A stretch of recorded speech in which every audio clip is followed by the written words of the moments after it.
નમસ્કાર, BN news ગુજરાતીના digital platform પર લાઈવમાં આપનું સ્વાગત છે। હું આપની સાથે આપનો મિત્ર ભાવિન પાટણવાડિયા। દર્શક મિત્રો, ગઈકાલે બીએન ન્યૂઝ ગુજરાતી પર આપે સમાચાર પાદરા મામલતદાર કચેરી ખાતે ભૂખ હડતાલના જોયા હશે।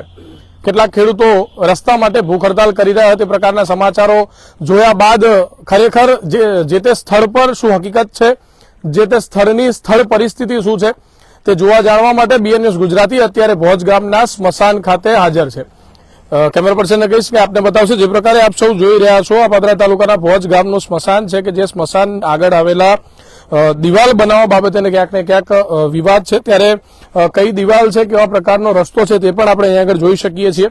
આ જે જમીન આપણે સૌ જોઈ શકીએ છીએ તે કદાચ 74-75 બ્લોક નંબર સર્વે નંબર છે અને ત્યાં આ પ્રકારની દિવાલ જે છે પંચાયત દ્વારા બનાવવામાં આવી છે અને અહીંયા આગળ આ સ્મશાનમાં હિન્દુ સમાજના લોકો જે છે એ અંતિમ વિધિઓ જે છે વર્ષોથી કરતા આવે છે। ત્યારે મહત્વની બાબત છે કે આ સ્મશાનને લઈને કેટલાક સવાલો છે, દિવાલ બનાવવા બાબતે કેટલાક સવાલો છે। ત્યારે આપણે શું અહીંયા આગળ જોઈ શકીએ છીએ એમ કે ભોજ ગામના વડીલો અને તેમજ હિન્દુ સમાજના લોકો ખૂબ મોટી સંખ્યાની અંદર આપણી સાથે અત્યારે જોડાઈ ચૂક્યા છે અને તમામ લોકો જે છે એ યોગ્ય રજૂઆત કરવા માટે તૈયાર છે। ને બીજી વાત એ પણ છે કે આજરોજ આ તમામ લોકો દ્વારા વડોદરા જિલ્લા કલેક્ટર સાહેબને કે હાલના જે નવનિયુક્ત કલેક્ટર સાહેબ છે તેમને રજૂઆત પણ કરીને આવ્યા છે અને મામલતદાર કચેરીએ પણ રજૂઆત કરવા પહોંચ્યા હતા, પરંતુ ક્યાંક ને ક્યાંક અનફોર્ચ્યુનેટલી મામલતદાર સાહેબ ન મળવાના કારણે આવતીકાલે ફરી મામલતદાર સાહેબને રજૂઆત કરવા જવાના છે। આજે કલેક્ટરશ્રીને રજૂઆત કરી છે, ત્યારે શું રજૂઆત જે છે એ કલેક્ટર સાહેબને કરવામાં આવી છે, સ્મશાનનો શું વિષય છે, દિવાલનો શું વિષય છે, તમામ વિગતો જાણવા માટે અત્યારે ભોજ ગામની અંદર તમામ એ વડીલો છે ત્યારે તેઓ સાથે સીધો સંવાદ કરીશું, જાણવાનો પ્રયત્ન કરીશું। શું નામ છે આપનું, શું વિષય છે? મહેન્દ્ર પટેલ। અમારા સ્મશાનના જે સંરક્ષણ દિવાલ બનાવી છે એની અંદર એ લોકો રસ્તો માંગે છે કે સંરક્ષણ દિવાલ તોડી નાખો અને અમને રસ્તો આપો। ખરેખર અહીંયા કોઈનો રસ્તો છે નહીં। અમે 7-12 ઉતારા અને બધું આપ્યું છે, એ સ્મશાનનું જ બોલે છે। 51 થી ઉતારા છે એમાં પણ સ્મશાન બોલે છે। જે તે સમયે સરકારશ્રીએ આ સ્મશાન બનાવ્યું, અત્યારે આ હાલમાં સંરક્ષણ દિવાલ બનાવી, એ પણ એમને જે માપીને જે કંઈ હશે એ પ્રમાણે જે સ્મશાનની જગ્યા બોલતી છે તે જ બનાવ્યું છે, કે ખોટું તો બનાવી નહીં હોય। આ વસ્તુ અમે નહીં બનાવી, સરકારશ્રીએ બનાવી છે અને એની અંદર અમારી જે જગ્યા બોલે છે અત્યારે હાલની મીટે એમાં એ લોકો રસ્તો ગેરકાયદેસર રીતે રસ્તો માગે છે। રસ્તો ખરેખર આ બાજુ છે જ નહીં, એમનો રસ્તા બીજા છે 2, એ રસ્તાનો ઉલ્લેખ કરતા નહીં ને ખોટા સંગઠનનો ઉપયોગ કરી અને અમારી જગ્યાની અંદર એન કેન પ્રકારે મતલબ હિન્દુ જગ્યામાં રસ્તો જોવો છે, એમને એવું છે। બસ તમારી શું માંગણી છે? અમારી એવી માંગણી છે કે કંઈ પણ થાય અમારી જગ્યામાં રસ્તો ના આપે, એ રસ્તો એમને બીજી જગ્યાએ છે જ જવાયો, એ બાજુ રસ્તો આપે, અમારી જે સ્મશાનની જગ્યા છે એ સુરક્ષિત રહે, સ્મશાન નું રક્ષણ આપે અને અમારા હિન્દુ સમાજને રક્ષણ આપે। કેટલા પુરાવા તમારી પાસે? અમારી પાસે 51 થી ઉતારા છે, જે તે ટાઈમે હુકમ કરેલા છે પંચાયતની અંદર એના પણ ઉતારા છે, અત્યારે 7-12 છે એમાં બી સ્મશાન જ બોલે છે। અને બીજું અમારું માંગણી એવી છે કે જો કદાચ સરકારીના અધિકારીઓ અને સરકાર પણ અમને પૂરો વિશ્વાસ છે કે અમને ન્યાય આપશે, પણ કદાચ કોઈ પ્રકારે દબાણમાં આવીને જો અમારી જગ્યા દિવાલ કે એની અંદર તોડીને રસ્તો આપવાનું કરશે તો એવા ગામમાં પણ અમારા ગામની અંદર એવા લગભગ ને 1200 થી 1300 મકાનો ને એવી બધી જગ્યાઓ છે જે અમને અવૈધ બાંધકામ કર્યું છે, જેનું કોઈ ઉલ્લેખ નહીં કશું નહીં એમની પાસે, તો પછી એનું પણ અમે તોડવા માટે અરજી કરીશું। દર્શક મિત્રો, ચોક્કસથી આ જે જગ્યા છે ક્યાંક ને ક્યાંક સ્મશાનની જગ્યા છે, કાયદેસર જે 7-12 પુરાવા હોય, નકશા હોય વગેરે કે જેમાં જોતા નજરે એવું દેખાઈ રહ્યું છે કે જેની અંદર સ્પષ્ટ તે સ્મશાન બતાવતું હોય, પરંતુ ક્યાંક ને ક્યાંક રસ્તો અહીંયા આગળથી વર્ષોથી ગામના લોકો જતા હતા, માટે રસ્તો માંગવાની જે માંગણી કરવામાં આવી રહી છે। આપણે સાથે જે આ સ્મશાન છે એ સ્મશાનની એક્ઝેક્ટ બાજુમાં જે ખેતર છે તેના ખેડૂત પણ છે।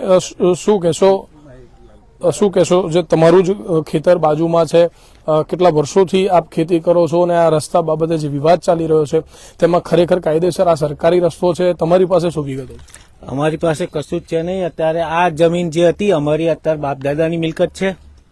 અમે નાના હતા ત્યારે પણ અહીંયા આગળથી પાણી લઈને જતા હતા ધાર્ય કરીને। આજે એ લોકો માટી ખોદી ગયા અને બધો રસ્તો એ લોકોએ ખુલ્લો કરી નાખ્યો। અમારી જે જગ્યા છે એ બધું ખોદીને બધું જ લઈ ગયા અને અત્યારની પોઝિશનમાં દિવાલ થઈ છે, તે દિવાલ હોય એ લોકોને એ નથી કરતા। દિવાલ થઈ છે બાબતે શું વિરોધ છે એ લોકોનો વિરોધ એ છે કે અહીંયા રસ્તો છે, પણ અહીંયા રસ્તો છે જ નહીં। આ તો અમારા બાપ દાદા ઓફ થઈ ગયા, નહીં તો એ પોતે જ કે અત્યારે ગામમાં ઘણા વડીલો છે એ પણ જોણા છે અને અત્યારે આ લોકો જે બાજુમાં કોલોની વાળા રહે છે એ અત્યારે પણ છે, એ લોકો અહીંયા પારો હોય મારી જતા હતા, પાણી જતું હતું તે વખતે, પણ તે હોય પાણી જવા નથી દેતા।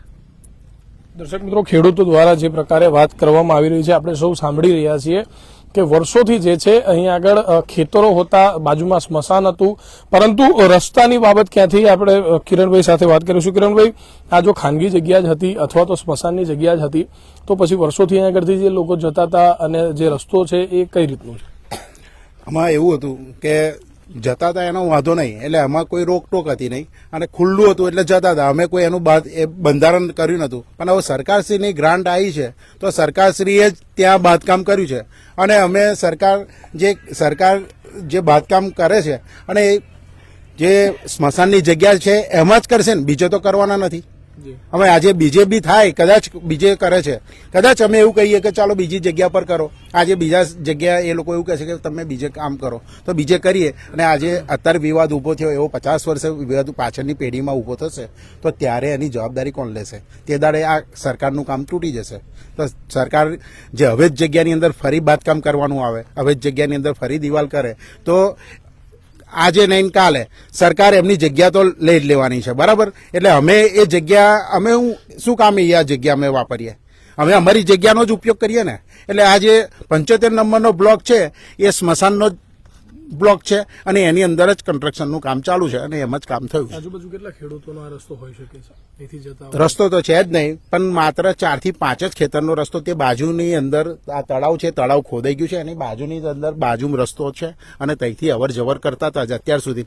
પણ આ ગયા 2 વર્ષની અંદર અમે રાત્રે જીસીબી અહીંયાથી કઢાયું છે, અહીં માટી લઈ ગયા છે અને ઘણી બધી જગ્યાએ માટી લઈ જઈને આ જગ્યા ખાલી કરી દીધી. એટલે પહેલેથી તળાવ હતું કે તળાવ? ના, તળાવ ખાલી એક જ બ્લોક નંબર તળાવ છે, બધું સમતળ જગ્યા જ હતી, પણ માટી બધી ખોદી ગયા. કયા વર્ષમાં માટી ખોદણ થયું? આ 2 વર્ષમાં છેલ્લા 2 વર્ષમાં. હા. કેટલા પુરાવા છે તમારી પાસે અને આજે કલેક્ટરને શું રજૂઆત કરી? આજે કલેક્ટરને એ જ રજૂઆત કરી કે ભાઈ અમારી જગ્યાની અંદર જે બાંધકામ થયું છે એને રસ્તો એ લોકો ગેરકાયદેસર માગે છે એ ના આપે અને અમારા સ્મશાનનું રક્ષણ કરે. અને આ રીતના ઘણીવાર અમારા હિન્દુ સમાજ ઉપર ઘણા બધા પ્રસંગો હોય, ધાર્મિક પ્રસંગો હોય કે કઈ રીતના ધાર્મિક હિન્દુ સમાજનું કંઈ બાંધકામનું હોય તો આ લોકો એક ટાર્ગેટ બનાવે અમુક કિસ્સામાં અને જાણી જોઈને બધાને એક ટાર્ગેટ જ બનાવે અને કામ થવા ના દે, કાં તો કઈ બી પ્રસંગ હોય તો કરવા ના દે, એમાં વિરોધ કરવાનું કામ કરતા હોય છે. કિરણભાઈ, આમાં કોઈ સમગ્ર ચોક્કસ કોઈ સમાજ છે કે કોઈ સમાજના 2-5% લોકો છે? ના, આખો સમાજ કોઈ એવો છે ને, એમાં 2-5% 2-5 ઈસમો જ છે. બીજા કોઈ આખો સમાજ કોઈ એવો હોતો નથી. ભોજગામના મુસ્લિમ સમાજનો કોઈ વિષય નથી? ના, મુસ્લિમ સમાજ 80% મુસ્લિમ સમાજ સારો છે. 80% એ 2-5% એવા છે કે જે આ રીતના એક જાતનું ઊભું કરવાનું, ષડયંત્ર ઊભું કરવાનું, કે ટાર્ગેટ બનાવવાનું અને બધી કોમને અલગ અલગ પાડવાની. દર્શક મિત્રો, ખોટા કોમી તોફાન થાય અથવા તો એક સમાજના વ્યક્તિઓને બીજા સમાજ પ્રત્યે કોઈક પ્રકારની નફરત પેદા થાય તે પ્રકારનું આ વાતાવરણ થઈ રહ્યું હોય તે પ્રકારનું અત્યારે માની શકાય ને. જે પ્રકારે આપણે સૌ જોઈ રહ્યા છે, આગળ ભોજ સ્મશાન સંઘર્ષ સમિતિ તાલુકો પાદરા, જિલ્લો વડોદરા, ગામ ભોજ દ્વારા જે છે વડોદરા જિલ્લા કલેક્ટર તેમજ પાદરા મામલતદાર શ્રી માટે આ પ્રકારનું જે છે એ રજૂઆત કરવામાં આવી હતી, જે આપણે સ્પષ્ટ અહીંયા આગળ જોઈ શકીએ છીએ કે જેમાં ભોજ ગામના તમામ લોકો દ્વારા લખવામાં આવ્યું છે કે ચોક્કસ હિન્દુ સમાજના લોકોને ટાર્ગેટ બનાવવામાં આવે છે અને સ્મશાન બાબતે સ્મશાનની બાજુમાં જે દિવાલ છે તેને પણ ટાર્ગેટ કરવામાં આવી રહી છે. અને જે દિવાલ છે એ કાયદેસર કદાચ જે બ્લોક નંબર 75 છે તેમાં છે અને ક્યાંક ને ક્યાંક આખો સમગ્ર વિષય આપણે ફરી વખત જાણવાનો પ્રયત્ન કરીશું. પરંતુ આ પ્રકારે જે છે રજૂઆત આજે કલેક્ટર કચેરીએ પાદરાના ભોજ ગામના સ્મશાન સંઘર્ષ સમિતિ દ્વારા કરવામાં આવી છે. કિરણભાઈજી, આ ગામનો નમૂનો નંબર 7 અને જેમાં જે આપણને જોવા મળી રહ્યું છે એ શું છે? આમાં જે સરકારશ્રીએ જે ફાળવેલું છે તે જ છે 7/12 અને જે રસ્તો છે તે બી અમને 35 ફૂટનો રસ્તો, મતલબ કે 10.97 મીટરનો રસ્તો પ્રાઇવેટ સ્મશાનને આપેલો છે અને એ જ અમારી કાન પુરાવા સાચા છે અને એ જ અમે પુરાવાથી લડત લડીએ છીએ. દર્શક મિત્રો, આપણે અહીંયા આગળ જોઈ શકીએ છીએ સરકારી પડતર સ્મશાન માટેનો જે રસ્તો, સ્મશાન માટેની જે જગ્યા છે કે જેની અંદર બ્લોક સર્વે નંબર 75 ની અંદર આ દિવાલ જે કિરણભાઈ બનાવવામાં આવી છે, કયા સર્વે નંબરમાં બનાવવામાં? 75 નંબરના સર્વે નંબરની અંદર. અને એની અંદર કોઈ આજુબાજુ કોઈ નકશાની અંદર રસ્તો આવતો જ નથી. દર્શક મિત્રો, આજુબાજુ નકશામાં કોઈ પણ પ્રકારનો રસ્તો નથી. તેઓની પાસે એક નકશો બીજો પણ છે અને તે પણ આપણે જોવાનો પ્રયત્ન કરીશું. પરંતુ હાલ જે પ્રકારે સૌ જોઈ રહ્યા છીએ આગળ પાદરા તાલુકાના ભોજ ગામના લોકો જે છે ખૂબ મોટી સંખ્યામાં આ રસ્તા બાબતની રજૂઆત કરી રહ્યા છે. તેઓ ગામતળનો જે રસ્તો હોય, ગામતળનો જે મેપ હોય, નકશો હોય તે લઈને પણ આવે છે અને તેમાં પણ આપણને ક્યાંક ને ક્યાંક કંઈક બાબતો સમજાવવા માંગે છે. ત્યારે તે વિષયો પણ જાણીશું અને કેટલીક જગ્યાએ કહી શકાય કે તેને હાઇલાઇટ પણ કરવામાં આવ્યું છે. શું કહેશો કે શું છે આ 75 નંબરનો સર્વે નંબર છે. આમાં જે વડુ જે રોડ આવે છે, વડુ વાળો વડુ ભોજ રોડ, એમાં આગળથી એક નળી આવે છે. એ બી સ્મશાનમાં આવીને અટકી જાય છે. એ જે રસ્તો છે સામે દેખાય ને, આ રસ્તો આવીને અટકી જાય છે. જો અહીં કોઈ રસ્તો બીજો કોઈ બતાવતો નહીં. આ બે બાજુમાં એક ખેતર છે, આ સ્મશાનનું છે, આ તલાવડીની જગ્યા છે. આમાં કોઈ રસ્તો છે નહીં આજુબાજુમાં. એ લોકો અવૈધ રીતે રસ્તો માગે છે. એ લોકોનો રસ્તો છે ને, એ લોકો જે બોલી રહ્યા છે કે 400-500 ખેડૂતો આ જ ખેતરો છે, જોઈ લો, આ 3 કે 4 ખેતર છે ને એમને જે પ્રોબ્લેમ છે આવી રહ્યા જો આ લોકોને તો છે જ. આ એક રસ્તો એક આવી રહ્યો છે, એટલે આ પાછળના જે ખેડૂતો છે એમના માટે તો આ ઓલરેડી આ રસ્તો બોલે જ છે. અને આ બી જે રસ્તો છે એ આ જે ખેતરો છે, એટલે આ જે અહીં નજીકના જે ખેતરો છે એમને જે તકલીફ છે 2 કે 3 તકલીફ નહીં, આ રસ્તો છે, હા રસ્તો છે એમને બી એ રસ્તો છે. 400-500 ખેડૂતો ના એ લોકો બોલી રહ્યા છે કે 400-500 ખેડૂત. 500 ખેડૂતો અહીં 400-500 તો ખેતર નહીં. દર્શક મિત્રો, 400-500 તો ખેતર નથી. આપણે સૌ અહીં આગળ નકશામાં જોઈ શકીએ છીએ. આ પાદરાના ભોજ ગામનો નકશો છે કે જેમાં ઘણા બધા ખેડૂતોના ખેતરો તેમજ કહી શકાય કે જે સર્વે નંબરની બાબત છે 75 તેના પણ રસ્તા જોવા મળી રહ્યા છે. ત્યારે ફરી વખત આપને સૌને બતાવીશ કે જે પ્રકારે આપણે અહીં આગળ પાછળ જોઈ શકીએ છીએ આ દિવાલ જે છે એ ભોજ ગામે આવેલા સ્મશાનના સંરક્ષણ માટે અને કહી શકાય કે અહીં આગળ સ્મશાન ડેવલપમેન્ટ માટે આ દિવાલ બનાવવામાં આવી છે ને ક્યાંક ને ક્યાંક માટી પુરાણ કર્યા બાદ અહીં આગળ સ્મશાન યોગ્ય રીતે બનાવવા માટેની જે પ્રકારે સરકારશ્રીની ગ્રાન્ટ છે, અંદાજે 2 લાખ રૂપિયાની ગ્રાન્ટ આપવામાં આવી હતી, તેને લઈને સંરક્ષણ દિવાલ અત્યારે જે બનાવવામાં આવી છે આપણે સૌ અહીં આગળ જોઈ શકીએ છીએ. મોટી સંખ્યાની અંદર જ્યારે લોકો આ બાબતે રજૂઆત કરી રહ્યા છે, ત્યારે શું માંગણી છે તમારી અંતે આ સમગ્ર વિષય બાબતે?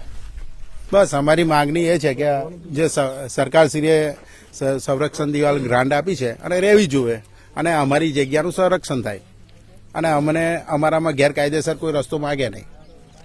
આ કલેક્ટરને રજૂઆત કરી છે. આગામી સમયમાં શું કરવાનું? અમે કલેક્ટર સાહેબને રજૂઆત કરી છે. કલેક્ટર સાહેબે અમને સંતોષપૂર્વક જવાબ આપ્યો છે કે અમે જોઈશું આગળ અને કાર્યવાહી જે હકીકત સાચી છે એ પ્રમાણે કરીશું. દર્શક મિત્રો, મૂળ વાત એ જ આવે છે કે જ્યારે બે સમાજની કોઈ બાબતો આવતી હોય ત્યારે સરકારશ્રીની અને સરકારશ્રીના વિભાગોની અધિકારીઓની જવાબદારી ખૂબ વધી જતી હોય છે. ત્યારે તેના પર કોના પાસે કેટલા પુરાવા છે, તેના પાસે કેટલા ચોક્કસ અને સાચા પુરાવા છે, ત્યારબાદ જ તેનો કોઈપણ પ્રકારનો નિર્ણય થઈ શકતો હોય છે. ત્યારે અહીંયા આગળ આપણે સૌ જોઈ શકીએ છીએ કે સ્મશાન બનાવવા માટે, સ્મશાનને સંરક્ષણ રાખવા માટે જે દિવાલ બનાવવામાં આવી છે તે દિવાલ ની કામગીરી પણ હજુ બાકી છે. માત્ર 2 લાખ રૂપિયા જેટલી રકમમાં આટલું કામ થઈ શકે, ત્યારબાદની જે કામગીરી છે હજુ બાકી છે તે પણ આપણે સ્પષ્ટ જોઈ શકીએ છીએ. ત્યારે આપણે જે પ્રકારે જોઈ શકીએ છીએ અહીં આગળ બીજી પણ બાબત જે પાણી બાબત હતી કે ભાઈ સંરક્ષણ દિવાલ બની જાય તો તેના કારણે ગામમાં પાણી ઘૂસી જશે એ પ્રકારની રજૂઆત પણ BN ન્યૂઝ ગુજરાતીને ગઈકાલ થઈ હતી. ત્યારે તે સવાલ પણ ગામના સ્થાનિકો સાથે કરીશું. આ દિવાલ બનાવવાથી પાણી ગામમાં ઘૂસશે એ બાબત શું? પાણી રોકાય નહીં. પાણી હંમેશા પૂર્વમાંથી પશ્ચિમમાં જાય, કોઈ દિવસ પશ્ચિમમાંથી પાણી પૂર્વમાં જાય નહીં. આ આખું ગામ ફેરવીને પાણી આમ લઈ જાય છે. એમાં આ જે કોલોની બની છે એની અંદર પાણી પેસી જાય છે. બાકી ખરેખર પાણી આમથી આમ જ જાય. કોઈ દિવસ પાણી આમથી આમનો વ્યવહાર છે નહીં. પેલી બાજુ નારું જે દેખાય છે, તમે કેમેરામેન બતાવો, પેલું જે નારું દેખાય છે એ નારાયણ પાણી આમ જાય છે. બાકી પાણી આમ ગામમાં જાય ને. કોઈ દિવસ સીમનું પાણી ગામમાં ના જાય. કેમ કે જે બીજા બધા તળાવો છે એ બધું બી પાણી આમ જ જાય છે. તારે આ પાણી ખોટું આ બાજુ કોઈ રસ્તો જ નહીં. કોઈ નુકસાન છે પાણીની તો વાત જ નહીં. આ તો ખોટી વાત. જે લોકો ત્યાં આગળ બેહીને બધી વાતો કરે છે એ લોકો ગામના છે નહીં. એ બધા ભીમ આર્મીના છે. એ ગામના કોઈ છે નહીં. અને એ લોકોને ગામની ભૂગોળ શું છે, ગામનો નકશો શું એ ખબર નહીં. તો એને કેવી રીતે ખબર પડે કે પાણી આમ જાય છે કે આમ જાય છે? ત્યાં આગળ ખોટી વાતો કરે છે લોકો. એ લોકો ગામના વ્યક્તિ જ નહીં, તો એને કેવી રીતે ખબર પડે ગામની ભૂગોળ શું છે? આ બધી ખોટી રજૂઆતો કરીને ઉભું કર્યું છે. એમનો રસ્તો બી છે એ બાજુ, પેલી બાજુ આ બાજુ દેખાય એ બાજુ, બીજો એક રસ્તો એ બાજુ છે. આ રીતે ખોટો આ તો વિવાદ કરે છે આ લોકો કે અમને રસ્તો આપો, રસ્તો આપો. બાકી રસ્તો એમને જોવો હોય તો બીજા 2-3 રસ્તા છે. બીજું અન્ય ઓપ્શન છે? તમને એક બતાવું કે આ પાણીનું અત્યારે જે લેવલ છે એનાથી ફક્ત 1 જ ફૂટ અંતરે 2 ભૂંગળા ઓલરેડી છે. એટલે જો આ પાણી ભરાઈ જાય તો પણ એ ભૂંગળાની અંદર રહી અને રોડની પેલી બાજુ નીકળી જાય. તમે અહીં જોઈ લો. દર્શક મિત્રો, આજે તળાવ નાનું જોવા મળી રહ્યું છે. તળાવમાં પાણી ભરાય તો એ તળાવનું પાણીનો નિકાલ ક્યાં થશે તે આપને આ ગામના વ્યક્તિ બતાવી રહ્યા છે. અને ચોક્કસથી જે સમસ્યા છે, જે પ્રકરણ ઊભું થયું છે, એ ખરેખર પ્રકરણ કઈ રીતનું છે તેની સત્ય હકીકત સુધી પહોંચવાનો આપણે પ્રયત્ન કરી રહ્યા છે. પરંતુ ઓલરેડી આ પાણી છે. હવે પાણી આ પેલા નારાના લીવરે જો આવી જાય તો એ ત્યાં ભૂંગરાની અંદરથી બે મોટી સાઈઝના ભૂંગરા મૂકેલા છે અને તે વર્ષોથી છે. હવે એ નીકળી જ જવાનું છે પાણી પેલી બાજુ. તો આ દિવાલને વંટીને કે કોઈનું પાણી કે કોઈના ખેતરનું લેવર એ ભૂંગરા કરતા પણ ઊંચું છે. જુઓ, આ ખેતર જ છે. તો એ બધી ખોટી એ લોકોની વાર્તાઓ છે અને ગેરકાયદેસર રીતે એ લોકો આ રસ્તાની માગણી કરી રહ્યા છે. એટલે અમારો તો એક જ વિષય છે કે અમને જે આ માપણી કરીને આ બધું કામ કરેલું છે અને અમે કોઈ ખોટી એની બાંધકામ કર્યું નથી. અને અમને જે સરકારે જે સર્વે નંબર આપ્યો છે એ નંબરની અંદર જ કર્યું છે. અને જેમ લાલાભાઈ કીધું એમ કે કોઈ દબાણની અંદર આવીને જો કોઈ એની ઉપર એક્શન લેવામાં આવશે તો અમે સમગ્ર ભોજ ગામની અંદર જેટલા અવૈધ બાંધકામ હશે એના વિરોધમાં 2000 માણસ ભેગા થઈ અને તે ગાંધીનગર સુધી અમે આપીશું કે ભાઈ જો અમારી લીગલ દિવાલ જો તૂટશે તો અનલીગલી પહેલી તોડો, પછી અમારી લીગલ દિવાલ તોડવા આવો. બસ અમારું તો આટલું જ કહેવું છે કે ભાઈ અમને સરકાર શ્રી તરફથી ન્યાય મળે, બસ એ જ છે. જે કાયદેસર કાગળિયા છે તેના પ્રમાણે કામ કરવામાં આવે તેવી માંગણી છે. હા, બસ અમારું તો કાયદેસરનું છે જ. હવે એમને એવું લાગતું હોય કે અમારું નથી તો એમ નવેસરથી માપીને જોઈ લે.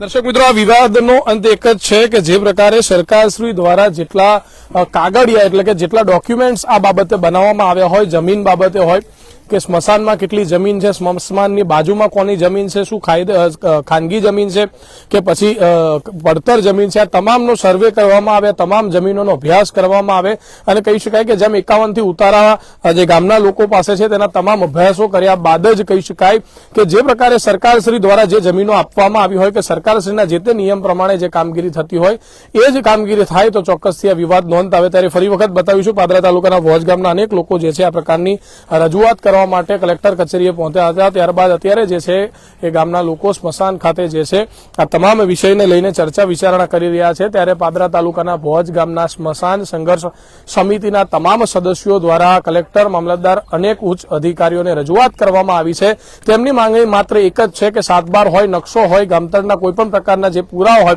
એ તમામ પુરાવા જોયા બાદ જ અધિકારીઓ કોઈપણ પ્રકારનો નિર્ણય લઈને આગામી સમયમાં કોઈપણ દબાણમાં આવીને જો અધિકારીઓએ કોઈપણ પ્રકારનો નિર્ણય લીધો તો પણ ભોજ ગામની અંદર 2000 લોકો જે છે અવૈધ બાંધકામ એટલે કે ગેરકાયદેસર જે દબાણો હશે તે તોડવા માટેની યોગ્ય કાયદાકીય રજૂઆતો કરવા માટેની પણ તૈયારીઓ હાલ બતાવી રહ્યા છે. ત્યારે પાદરા તાલુકાના ભોજ ગામના આ તળાવની બાજુમાં આવેલા હિન્દુ સમાજના સ્મશાનના રક્ષણ માટે બનાવેલી દિવાલ માટે જે છે એ દિવાલ તોડવા માટેની જે રજૂઆત કરવામાં આવી હતી ત્યારે આ પક્ષનું શું કહેવું છે તે પણ આપણે સૌએ બીએન ન્યૂઝ ગુજરાતીમાં જોયું છે. કેમેરા પર્સન પૃથ્વી રાજપૂત સાથે ભાવિન પાટણવાડિયા, વડોદરા, પાદરા.